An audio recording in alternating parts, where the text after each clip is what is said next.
شریعہ تاج و شریعہ گلشن اعلی حضرت کی جو جان ہے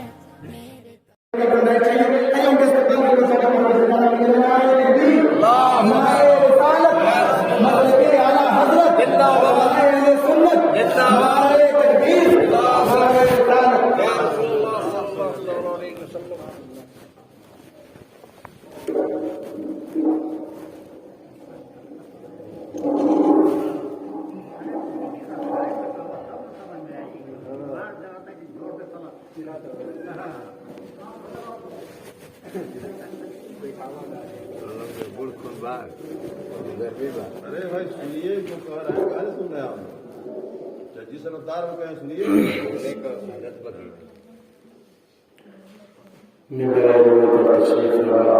اس کو جو سے کہہ رہا ہے محب گرامی حضرت علامہ صاحب حسین صاحب قبلہ جملہ طلباء علوم نبویہ حاضرین مجلس السلام علیکم ورحمۃ اللہ وبرکاتہ وعلیکم السلام ورحمۃ اللہ وبرکاتہ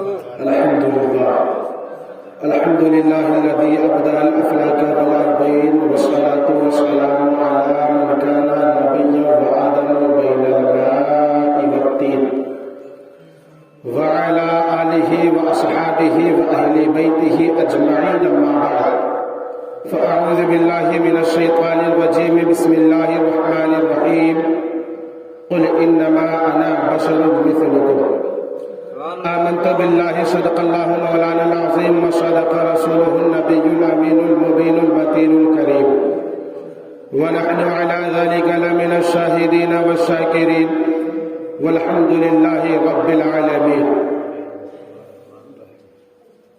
آیت من آیات اللہ معجزۃ من معجزات رسول اللہ حامی دین و سنت ماہی شرک و بدعت قاطع کفر و ضلالت ہم سنیوں کی جان علم کے چٹان بریلی کے پٹھان الشاہ امام احمد رضا خان فاضل بریلوی یوں خراج عقیدت پیش کرتے ہیں کہ یا رسول اللہ سرور کہوں کہ مالک و مولا کہوں تجھے سرور کہوں کہ مالک و مولا کہوں تجھے باغ خلیل کا گل زیبا کہوں تجھے یا رسول اللہ سرور کہوں کہ مالک و مولا کہوں تجھے باغ خلیل کا گل زیبا کہوں تجھے اور تیرے تو وصف عیب تناہی سے ہے بری یا رسول اللہ تیرے تو وصف عیب تناہی سے ہے بری حیران ہوں میرے شاہ میں کیا کیا کہوں تجھے لیکن رضا نے ختم سخن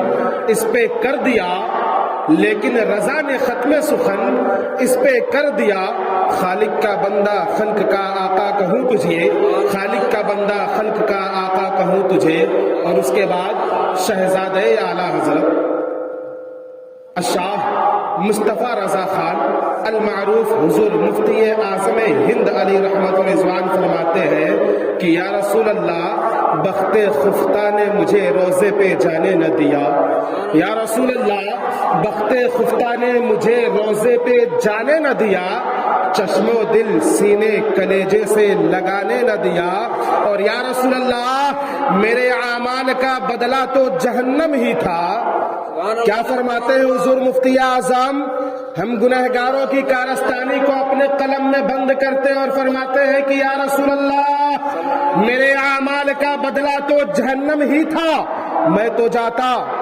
میں تو جاتا میرے سرکار نے جانے نہ دیا یا رسول اللہ میرے اعمال کا بدلہ تو جہنم ہی تھا میں تو جاتا میرے سرکار نے جانے نہ دیا اور مفتی اعظم نے یہی نہیں بس کیا آگے فرماتے ہیں یا رسول اللہ میرے اعمال سیاہ نے کیا جینا دوبار مفتی اعظم فرماتے یا رسول اللہ میرے اعمال سیاہ نے کیا جینا دوبار زہر کھاتا تیرے ارشاد نے کھانے نہ دیا زہر کھاتا تیرے ارشاد نے کھانے نہ دیا عزیزان ملت اسلامیہ آئیے کچھ عرض و معروف سے قبل انتہائی ادب و احترام کے ساتھ اپنے مرکز عقیدت آقا انعامدار مدینے کے تاجدار دونوں عالم کے مالک و مختار جناب محمد رسول اللہ صلی اللہ تعالی علیہ وسلم کی بارگاہ گوہر بار میں ایک اور نیک ہو کر کے بانداز غلامانہ ہدیہ درود پیش کریں پڑے بآواز بلند اللہم صلی علی سیدنا شفیعنا حبیبنا نبینا مولانا محمد بن عدن الجود والکرم وآلہ الکرام بارک وسلم صلو علیہ صلاة و سلام علیک یا رسول اللہ صلی اللہ تعالی علیہ وسلم. عزیزان ملت اسلامیہ، آج ہر جانب چاہے کوئی خطیب ہو، چاہے کوئی شاعر ہو، چاہے کوئی نعت خواہ ہو، سب کے سب اعلیٰ حضرت کے کلام کو پڑھنا باعث فخر سمجھتے ہیں. بات سمجھ میں نہیں آتی. اپنے وقت کے اتنے بڑے بڑے شاعر گزرے ہیں، جیسے شاعر مشرق ڈاکٹر اقبال، جو فرماتے ہیں آقا کے بارے میں کہ وہ ہر عالم کی رحمت ہے، کسی عالم میں رہ جاتے. یہ ان کی مہربانی ہے کہ یہ عالم پسند آیا. اپنے وقت کے بہت بڑے بڑے شاعر گزرے، لیکن جتنا نام میں نے اعلیٰ حضرت کا سنا، جتنی تعریف میں نے اعلیٰ حضرت کی سنی، خدا کی قسم شاعر کی دنیا میں کسی اور کی نہیں سنی. اور یہ تعریف، یہ توصیف، یہ ان کے شعر و شاعری کے بنا پہ نہیں ہے مسلمانوں، بلکہ یہ عشق مصطفیٰ کی بدولت ان کو ملی ہے. اب اگر اب بھی بات نہ سمجھ میں آئی ہو تو جو ماحول ابھی چل رہا ہے، کہیں مسجدیں توڑی جا رہی ہیں، کہیں مزارات پہ حملے ہو رہے ہیں، کہیں مدرسوں کو آتنکواد کا اڈا بتایا جا رہا ہے، کہیں کچھ بولا جا رہا ہے. آج سے نہ جانے قریباً 102 یا 3 سال پہلے کی بات، 102 یا 3 سال پہلے کی بات، جب اعلیٰ حضرت اس دنیا میں تشریف نہیں لائے تھے، یا اس سے بھی زیادہ ہو گیا، کم و بیش 102 یا 3 سال تو ان کو پردہ کیے وہ ہو گیا، اور 63 سالہ ان کی زندگی تھی، یعنی کم و بیش لگ بھگ مان لیجئے 170 سال کے پہلے کی بات میں آپ کو بتا رہا ہوں. ماحول اس سے بھی برا تھا، ہر جگہ نفسی کا عالم تھا. کہیں مزارات توڑے جا رہے تھے، کہیں مسجد کے تحفظ کو پامال کیا جا رہا تھا، کہیں ہماری خانقاہیں شہید کی جا رہی تھی، کہیں اماموں کو سولی پہ لٹکایا جا رہا تھا، کہیں حافظوں کو کالے پانی کی سزا دی جا رہی تھی، کہیں کچھ ہو رہا تھا، کہیں کچھ ہو رہا تھا. اللہ اکبر مسلمانوں، ایمان کو بچانا اتنا مشکل ہو گیا تھا، اتنا مشکل ہو گیا تھا کہ بات سمجھ میں نہیں آ رہی تھی. امت مسلمہ اکجا ہوتی ہے، اللہ کی بارگاہ میں دعا کرتی ہے، اے رب کعبہ ہمارے ایمان کو بچانے کے لیے صدیق اکبر کی صداقت کو عام کر دے. کہیں سے آواز آتی ہے، اے مولا ہمارے ایمان کی حفاظت کے لیے عمر فاروق کی عدالت کو عام کر دے. کہیں سے آواز آتی ہے، اے مولا ہمارے مسجدوں کے تحفظ کے لیے عثمان غنی کے سخاوت کو عام کر دے. تو کہیں سے آواز آتی ہے، اے رب کعبہ ہماری خانقاہوں کی حفاظت کے لیے مولا علی کے شجاعت کو عام کر دے. تو کہیں سے آواز آتی ہے، اے مولا ہمارے گھروں کو، ہمارے ایمان کو بچانے کے لیے حسین اعظم کی شہادت کو عام کر دے. اے مولا حسین اعظم کی شہادت کو عام کر دے. کہیں سے یہ آواز آ رہی تھی، کالپی ہو، بلگرام ہو، مہارانا ہو، کوئی بھی جگہ ہو، ہر جگہ سیدوں کے زبان سے کہیں صدا نظر آ رہی تھی، اے مولا ہمارے ایمان کی حفاظت کے لیے صدیق اکبر کو بھیج دے. اے مولا ہمارے ایمان کی حفاظت کے لیے عمر فاروق کو بھیج دے. اے رب کعبہ مسجدوں کی حفاظت کے لیے عثمان ذوالنورین کو بھیج دے. اے مولا مدرسوں کی حفاظت کے لیے عثمان غنی کو بھیج دے. اے مولا مدرسوں کی حفاظت کے لیے مولا علی کو بھیج دے. ہر چہار جانب سے یہ آوازیں بلند ہو رہی تھی، اور آوازوں نے یکجٹ ہو کے جب عرش اعظم کے پائے سے یہ آواز ٹکرائی ہے تو عاطف غیبی سے آواز آئی، اے کالپی کے سیدوں، اے بلگرام کے سیدوں، اے مہارانا کے سیدوں، اب تمہارے صبر کی ضرورت نہیں، نہ ہی تو صدیق کی صداقت کی ضرورت ہے، نہ ہی تو عمر کی عدالت کی ضرورت ہے، نہ ہی تو عثمان کی سخاوت کی ضرورت ہے، نہ ہی تو مولا علی کے شجاعت کی ضرورت ہے، نہ ہی تو حسین اعظم کے شہادت کی ضرورت ہے، نہ ہی تو آل نبی کے صبر کی ضرورت ہے. اب کی بار بریلی کے پٹھان کے کلمہ نوٹ کے کہنے کی ضرورت ہے. جبھی تو کہنے والے نے کہا، پڑھنے والے نے پڑھا، کل کے رضا ہے خنجرے خوخار برکبار، آدھا سے کہہ دو خیر منائے نشر کرے، اور یہ رضا کے نیزے کی مار ہے کہ عدو کے سینے میں غار ہے. یہ کسی چارہ جوئی کا وار ہے، یہ وار سے پار ہے۔ عزیزان ملت اسلامیہ، ابھی میں نے خطبہ مسنونہ کے بعد جس آیت کریمہ کے تلاوت کا شرف حاصل کیا، اللہ رب العزت کلام ربانی میں ارشاد فرماتا ہے قل انما انا بشر مثلکم، تم فرماؤ ظاہر صورت بشری میں تو میں تم جیسا ہوں۔ یہ کنز ایمان کا پرفیکٹ ترجمہ ہے، نہ ایک لفظ ادھر ہے نہ ایک لفظ ادھر ہے، جس کو شبہ ہو وہ جا کے ملا سکتا ہے، بالکل پرفیکٹ ترجمہ۔ اللہ رب العزت کلام ربانی میں اپنے محبوب کو مخاطب ہو کر کے کہتا ہے کہ اے محبوب تم فرماؤ ظاہر صورت بشری میں تو میں تم جیسا ہوں۔ اور کچھ خطیب اپنے طریقے سے فرماتے ہیں، کہتے ہیں، بیان کرتے ہیں کہ اے محبوب آپ فرما دیجئے کہ میں ظاہری شکل و صورت میں تم جیسا بشر ہوں۔ یہ غلط نہیں ہے، یہ ان کی وضاحت ہے، لیکن اعلیٰ حضرت فرماتے ہیں، جو ترجمہ اعلیٰ حضرت نے کیا کہ اللہ فرماتا ہے کہ تم فرماؤ ظاہر صورت بشری میں تو میں تم جیسا ہوں۔ عزیزان ملت اسلامیہ، کچھ لوگ اس آیت مقدسہ کو بڑے ہی غلط طریقے سے لیتے ہیں۔ کچھ لوگوں کا کہنا یہ ہوتا ہے کہ کھاتے ہم بھی ہیں، کھاتے نبی بھی تھے، پیتے ہم بھی ہیں، پیتے نبی بھی تھے، شادی بیاہ ہمارے بھی گھر میں ہوتا ہے، ان کے یہاں بھی ہوتا تھا، تو ہم میں ان میں فرق کیا ہے؟ ہم اور وہ برابر ہو گئے۔ تو آئیے حدیث کی روشنی میں مسلم شریف کی حدیث پاک غالباً ہے، میں آپ کو سناتا چلوں۔ حضرت ام سلمہ ہے، کون ہے؟ حضرت ام سلمہ جو نبی سے برابری کرتے ہیں نا، ان کو ایک پیغام دے کر کے قادری جانا چاہے گا، صرف ایک پیغام، اگر دم ہو تو اس پیغام کو جھوٹا ثابت کر کے دکھا دے رہا، اس کے بعد قادری کے سامنے بات کرنے کی ہمت کرنا۔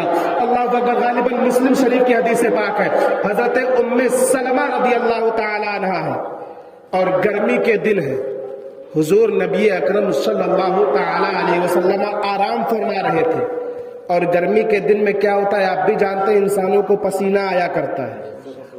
حضور آرام فرما رہے تھے، ان کے جسم اطہر سے پسینہ نکل رہا تھا، اور اللہ کی قسم وہ پسینہ بھی کتنا لاجواب رہا ہوگا جو محمد کے بدن سے نکلا ہوگا، وہ پسینہ بھی کتنا لاجواب رہا ہوگا جو میرے آقا کے بدن اطہر سے نکلا ہوگا۔ کیونکہ آپ جانتے ہو آج دنیا میں جتنی بھی خوشبوئیں موجود ہیں نا، پوری ذمہ داری کے ساتھ کہتا ہوں ان کو ایک جگہ اکٹھا کر لو، اور جو بات نبی کے پسینے میں تھی اس کا اگر ایک قطرہ بھی اس دنیا میں مل جائے تو مجھے بتا دینا۔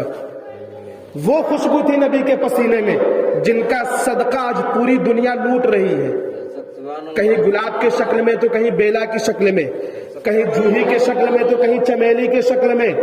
ان کو اگر خوشبو ملی تو میرے نبی کے پسینے کے صدقے سے، میرے نبی کے صدقے نہیں، نبی کے پسینے کے صدقے ان کو خوشبو ملی۔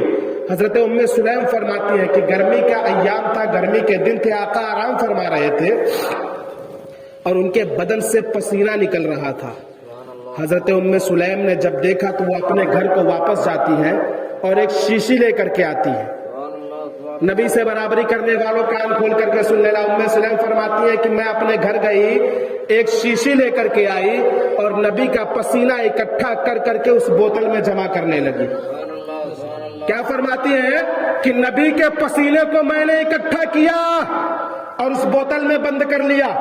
حضور نے آنکھیں کھول دی، حضور نے آنکھیں کھولی۔ اب ذرا ایک بات مجھے بتاؤ، اگر یہ طریقہ، یہ شیوا، یہ کام غلط ہوتا تو مصطفیٰ ناراض ہوتے کہ نہیں ہوتے؟ مصطفیٰ ناراض ہوتے کہ نہیں ہوتے؟ اگر یہ شرک ہوتا تو مصطفیٰ روکتے یا نہیں روکتے؟ کیونکہ میرا دل کہتا ہے کہ مصطفیٰ تو اندھیرے کو مٹانے کے لیے ہی پیدا ہوئے تھے، میرے مصطفیٰ تو غلط کو صحیح کرنے کے لیے ہی پیدا ہوئے تھے، جہاں غلط ہو رہا تھا اسے روک کر کے صحیح کرنے کے لیے میرے مصطفیٰ اس دنیا میں تشریف لائے۔ اگر وہ بات غلط ہوتی تو مصطفیٰ ام سلیم کو روکتے، لیکن مصطفیٰ نے روکا نہیں۔ مصطفیٰ جان رحمت فرماتے ام سلیم کیا کر رہی ہو؟ ام سلیم کہتی ہے یا رسول اللہ فدا کا امی وابی، اے میرے آقا، میرے ماں باپ آپ کے قدموں پہ قربان، اے میرے آقا آپ کے پسینے اقدس کو جمع کر رہی ہو، پیارے آقا فرماتے ہیں اے ام سلیم اس کا کیا کرو گی؟ تو حضرت ام سلیم فرماتی ہے یا رسول اللہ جو خوشبو اللہ نے آپ کے پسینے میں بخشی وہ دنیا کے کسی خوشبو میں موجود رہی۔ اے میرے آقا میں اس پسینے کو اس لیے اکٹھا کر رہی ہوں کہ کل ہمارے گاؤں میں، ہمارے نگر میں، ہمارے ڈگر میں، ہمارے قرب و جوار میں کسی بھی بیٹی کی شادی ہوگی تو آپ کا پسینہ مبارکہ اس کے کپڑے میں لگا دیا کروں گی۔ آپ کے پسینے کی برکت ہوگی تو خدا کی قسم اس کی آنے والی 7 نسلیں آپ کے پسینے سے خوشبودار ہوتی ہوئی نظر آئیں گی۔ نعرہ تکبیر، نعرہ تکبیر، نعرہ رسالت، نعرہ رسالت، یسنید میلاد النبی، نعرہ تکبیر، نعرہ رسالت، سبحان اللہ۔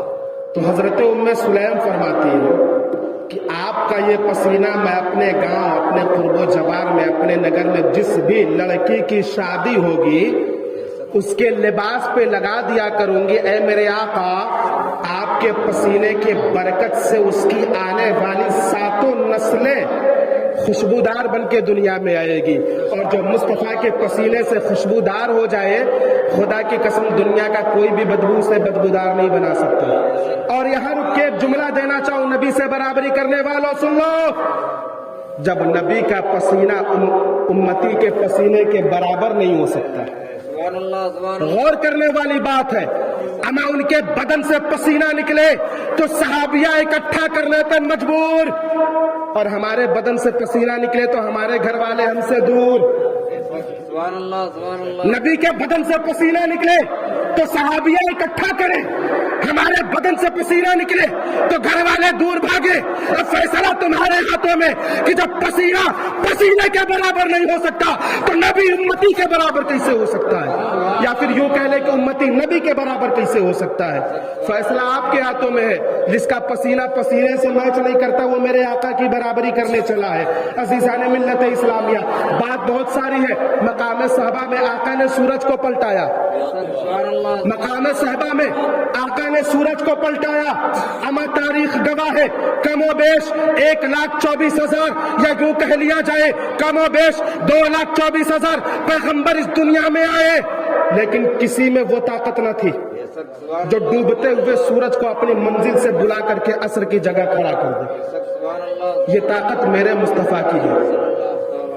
اور بات یہیں تک نہیں رکتی، آقا نے جہاں مقام صحابہ میں ڈوبے ہوئے سورج کو واپس بلایا تو وہی آسمان پہ چمکتے ہوئے چاند کے سینے کو بھی چیر دیا۔ اور مصطفیٰ نے صرف توڑا ہی نہیں،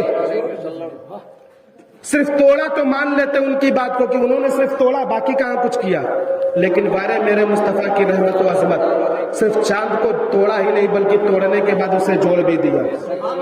اگر نبی کی برابری کرنی ہو تو آخری جملہ دل کے تختی پر نوٹ کر کے لے جانا کہ اگر نبی کی برابری کرنی ہو تو نبی نے مقام صحابہ میں سورج کو واپس بلایا تھا، تم اپنے چھت کے اوپر سورج کو واپس پلٹا کر کے دکھلا دو۔ نبی نے جب چاند توڑا تو ہندوستان کی سرزمین سے ہندوستان کے راجا نے اپنی نظروں سے مشاہدہ کیا۔ خدا کی قسم تم اپنی آنکھوں سے دیکھ کر کے چاند کے سینے کو چاک کر دو، اس کے بعد اسے ملا دو، پھر کہنا نبی ہم جیسے ہیں قادری ماننے کے لیے تیار۔ لیکن یاد رکھنا چلتے چلاتے آخری بات بتا دوں، مدینہ شریف کی سرزمین پہ ایک کنواں تھا جس کا پانی بہت ہی کھارا، لوگ پینے سے کتراتے تھے۔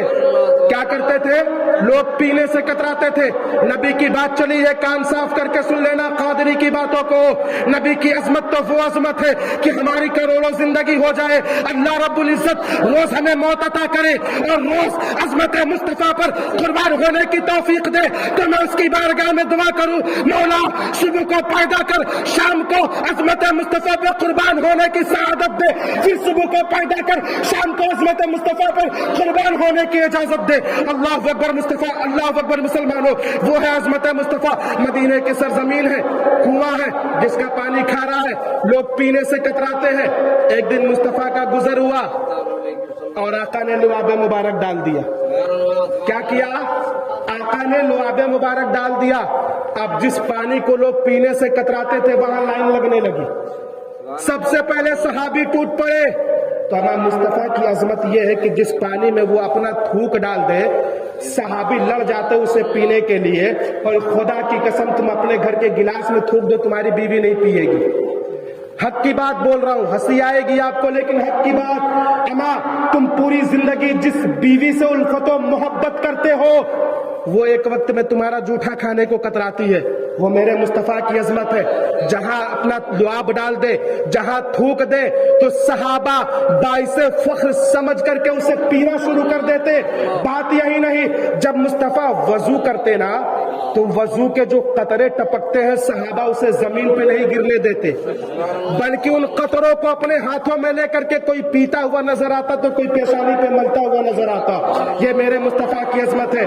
جبھی تو اللہ فرماتا ہے کہ اے محبوب آپ فرما دو، اگر انہوں نے ترجمہ پہ غور کیا ہوتا تو لڑائی ہوتی ہی نہیں۔ اعلیٰ حضرت فرماتے ہیں کہ اے محبوب، اعلیٰ حضرت نے فرمایا کہ اللہ کا ارشاد ہے کہ اللہ کہتا ہے اے محبوب آپ فرما دو، آپ کی زبان میں بتا دوں کہ میں ظاہری شکل و صورت میں، کیا ظاہری شکل و صورت میں جو تمہاری آنکھیں جتنا دیکھ سکتی ہے، جو بات آیا تھی اس کو پڑھ لیا، اور جو بات پوشیدہ تھی اس پر نظر کہاں سے جائے، کیونکہ پوشیدہ بات سمجھنے کے لیے علم کی ضرورت ہوتی ہے، اور ان کے پاس اتنا اگر علم ہوتا تو وہ مصطفیٰ کی عظمت کو قبول نہ کر لیتے، جھگڑا کس بات کا ہوتا۔ اعلیٰ حضرت فرماتے ہیں کہ اے محبوب آپ فرما دیجئے کہ میں ظاہری شکل و صورت میں تم جیسا بشر ہوں، یعنی مثلا اللہ نے ہمیں 2 ہاتھ اور 2 پیر عطا کیے، 2 ناک 2 کان عطا کیے، 2 آنکھ عطا کیے، اس حساب سے اگر شریر کے بناوٹ کو دیکھا جائے تو جیسا اللہ نے ہمیں پیدا کیا ہو بہو نوری بشر کے روپ میں اللہ نے مصطفیٰ کو پیدا کیا۔ فرق صرف اتنا ہے کہ اللہ نے ہمیں خاکی بشر بنا کر کے پیدا کیا اور اپنے محبوب کو نوری بشر بنا کر کے پیدا کیا۔ بس انہی چند جملوں کے ساتھ، کیونکہ وقت کی سوئی بڑی تیزی سے جو ہے سفر کر رہی ہے اور غالباً عشاء کا وقت ہو چکا، انشاءاللہ العزیز زندگی سلامت رہی تو اس کے آگے پھر کبھی بات کی جائے گی۔ تب تک کے لیے میں انہی چند جملوں پہ اپنی گفتگو کو ختم کرتا ہوں۔ رب تبارک و تعالیٰ کی بارگاہ میں دعا ہے کہ رب کعبہ ہم تمامی کو عظمت مصطفیٰ کو سمجھنے کی سمجھ عطا فرما، اور بعدہ ان کے اسوہ حسنہ پر عمل کرنے کی توفیق و رفیق عطا فرما۔ خوب کی سیر چمن پھول چنے شاد رہے، باغباں جاتا ہوں میں، گلشن تیرا آباد رہے، وآخر دعوانا ان الحمدللہ رب العالمین۔ کھڑے ہو رہیے صلاۃ و سلام کے لیے۔ تاجو شریعہ تاجو شریعہ، گلشن اعلی حضرت کی جو جان